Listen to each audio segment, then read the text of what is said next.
Hello दोस्तों, मैं हरीश मिश्रा स्वागत करता हूं आपका अपने YouTube channel fine art education point में।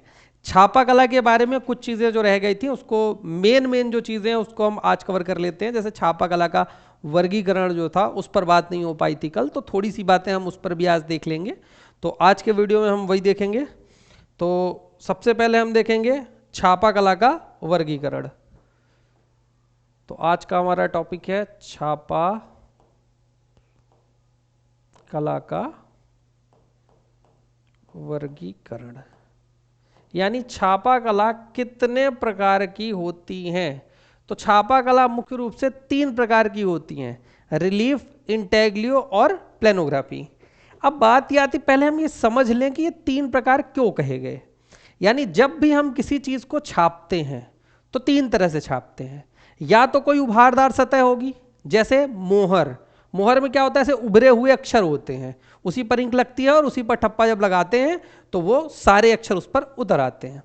उसको हम अभी देखो इसमें समझते हैं छापा का वर्गीकरण। यहां पर हम समझाते हैं। अभी पहली होती है रिलीफ। रिलीफ मतलब उभरा हुआ, उभारदार। इंटेग्लियो, इंटेग्लियो मतलब धंसा हुआ, इंटेग्लियो। और प्लेनोग्राफी मतलब प्लेन सरफेस, प्लेनोग्राफी। तो ये 3 प्रकार हो गए।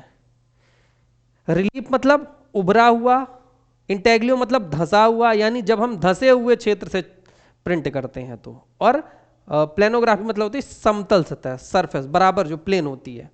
तो सबसे पहले रिलीफ की जब हम बात करेंगे तो इसको कहते हैं उभारदार सतह। एक और इसके नाम देख लेते हैं, उभारदार सतह। जब उभारदार सतह से, उभारदार सतह के द्वारा हम प्रिंट करते हैं तो उसे कहते हैं रिलीफ प्रिंटिंग। जब हम अंतः सतह, अंतः सतह या धंसे हुए क्षेत्र से, धंसे हुए क्षेत्र से मुद्रण करते हैं तो उसे हम इंटेग्लियो कहते हैं। और जब हम समतल सतह पर, समतल सतह पर प्रिंट करते हैं तो उसे हम प्लेनोग्राफी कहते हैं। सिंपल सा उदाहरण, जो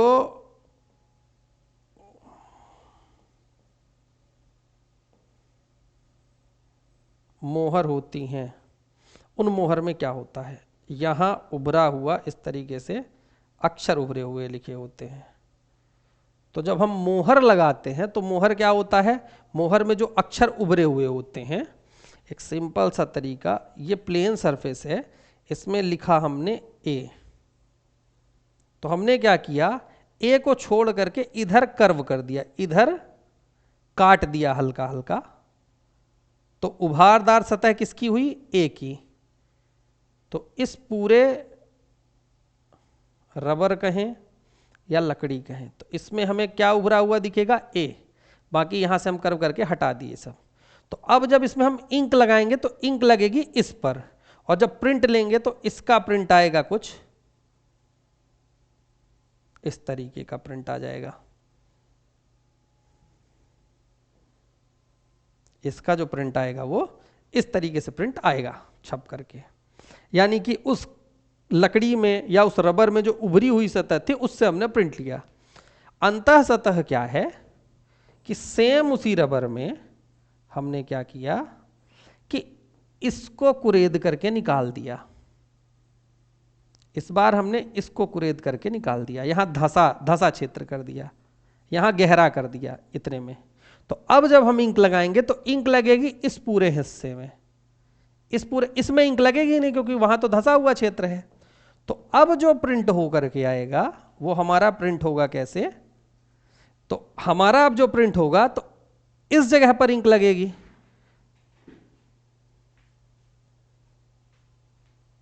और जहां पर ए लिखा है वहां तो इंक लगेगी ही नहीं, इंक लगेगी यहां पर। लेकिन वो लगेगा कि हाँ ए अक्षर ही है, देखो उसमें भी ए दिख रहा है, इसमें भी ए दिख रहा है। वो उभारदार सतह से प्रिंट लिया गया, ये अंतः सतह से लिया गया, तो दोनों में ए दिख रहे हैं, चाहे हम समतल सतह से लें चाहे उभारदार सतह। और प्लेनोग्राफी में जैसे मान लो एक कोई चित्र बना हुआ है और एक सफेद पेपर हमने लिया, इस पेज को उल्टा करके हमने इस पर रख दिया और फिर हम हाथ से इस तरीके से रगड़ करेंगे। रब करने के बाद जब हम इस कागज को उठा लेंगे तो उसका प्रिंट उसमें हमें देखने को मिल जाएगा। खूब किया होगा ना, हो तो कोई किताब हो या पेपर, न्यूज़पेपर न्यूज़पेपर को व्हाइट पेपर में रख करके एक साइड से रब करेंगे और उसको हटाएंगे तो उस पर उभर आता है। तो ये तीनों तरह के छापे हो गए। अगर प्लेन सतह से करते हैं प्लेनोग्राफी, उभारदार से करते हैं तो रिलीफ, और धसे हुए छेद से कहते हैं तो इंटेग्लियो। रिलीफ प्रिंटिंग जो होती है ये मुख्य रूप से इसके अंतर्गत दो प्रकार आते हैं, वुड कट या लिनो कट। या तो हम वुड कट लकड़ी को काट करके उभारदार सतह बनाते हैं, या लिनो मतलब रबर, लिनो कट यानी रबर को काट करके उभारदार बनाते हैं। लिनो कट का उदाहरण हम देख सकते हैं, जो हमारी मोहर होती है वो रबर की ही होती है, तो रबर का या लकड़ी का यूज करके हम इसका प्रयोग करते हैं। तो वुड कट 220 ईस्वी में आया था, इसकी खोज हुई थी। लिनो कट 1920 का है, ये बाद का है। ठीक, इसके बाद इंटेग्लियो जो है ये दो प्रकार की होती है। कौन कौन सी? एक रेखा उत्कीर्ण, रेखा के माध्यम से,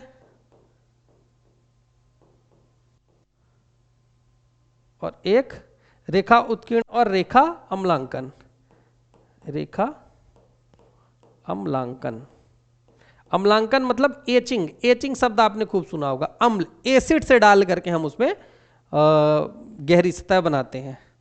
तो इसमें देखेंगे तो प्लेट इनग्रेविंग, प्लेट इनग्रेविंग इसी के अंतर्गत आती है। ड्राई पॉइंट इसके अंतर्गत आता है। मेजोटिंट इसी के अंतर्गत आता है, मेजोटिंट। अब बचा इधर तो एक्वाटिंट और विस्कोसिटी, एक्वाटिंट और विस्कोसिटी ये दोनों रेखा उत्कीर्णन के अंतर्गत आते हैं, सॉरी रेखा अम्लांकन के अंतर्गत आते हैं। एक होता है रेखा खींच करके उत्कीर्ण करना, एक होता है एसिड डाल करके उसे गला देना। तो ये दो तरह से हो गए। इसके बाद प्लेनोग्राफी, समतल सतह। समतल सतह में कई तरह की चीजें आ जाती हैं, देखो जैसे लिथोग्राफी, लिथोग्राफी समतल सतह पर होती है। सेरीग्राफी समतल सतह पर होती है।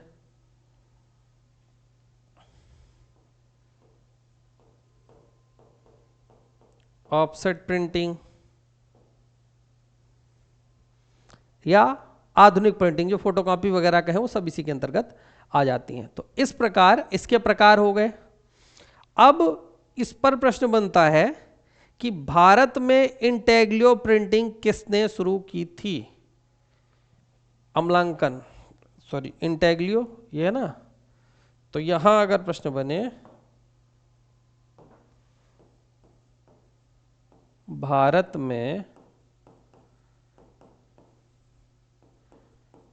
इंटेग्लियो प्रिंटिंग किसने शुरू की थी, तो Bartholomew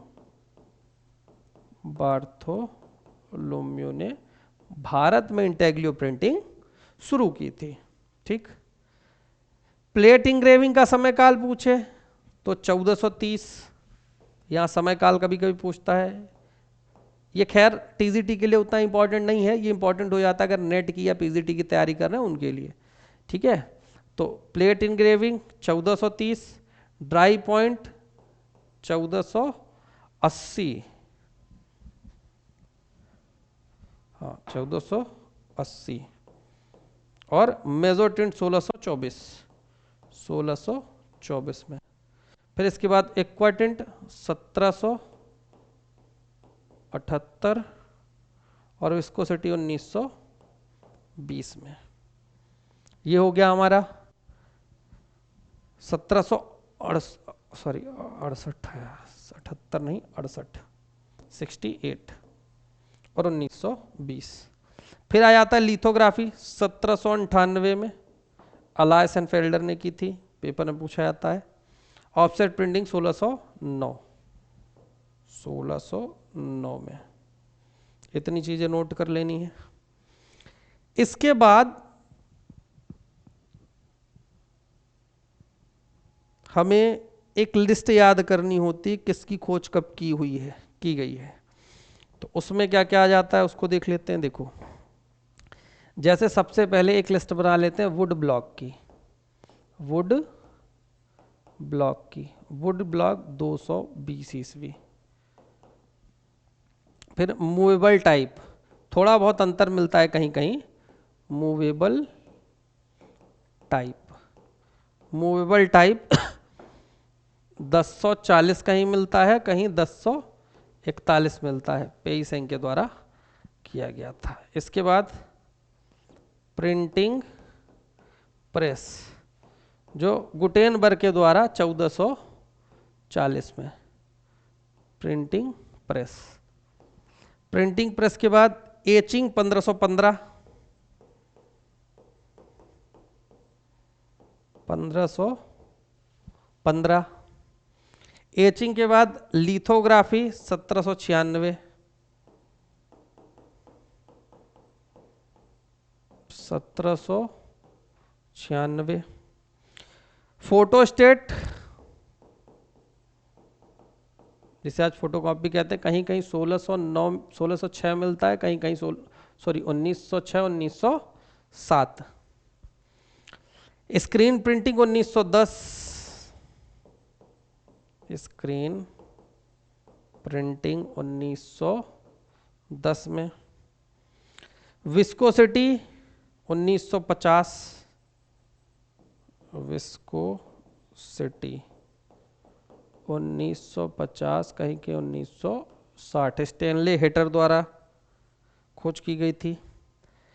laser printer 1969, laser printer 1969। देखो किताबों के अनुसार इसमें डेट थोड़ा बहुत आगे पीछे भी मिल सकती है, ठीक है। और किताबें जो होंगी उसमें भी चेक कर लेना, क्योंकि हो सकता है कि कुछ की डेट आगे पीछे अलग अलग किताबों के हिसाब से अलग अलग हो।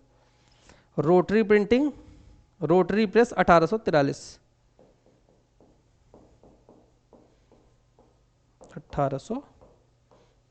में। तो इस प्रकार हम जो कल थोड़ी सी चीज़ें रह गई थी वो यहाँ पर कवर कर लेंगे। इस प्रकार आज का वीडियो हमारा खत्म हुआ। मिलते हैं नए वीडियो में नए टॉपिक के साथ, तब तक के लिए धन्यवाद। ध्यान ये देना कि ये जो टॉपिक है ये बेस टीजीटी के लिए जो पहला वीडियो हमने बनाया था कल, वो मेन बेस आपको कवर करना है। ये उनके लिए सही है जो पीजीटी, हायर एजुकेशन या नेट वगैरह की तैयारी कर रहे हैं, उनके लिए है।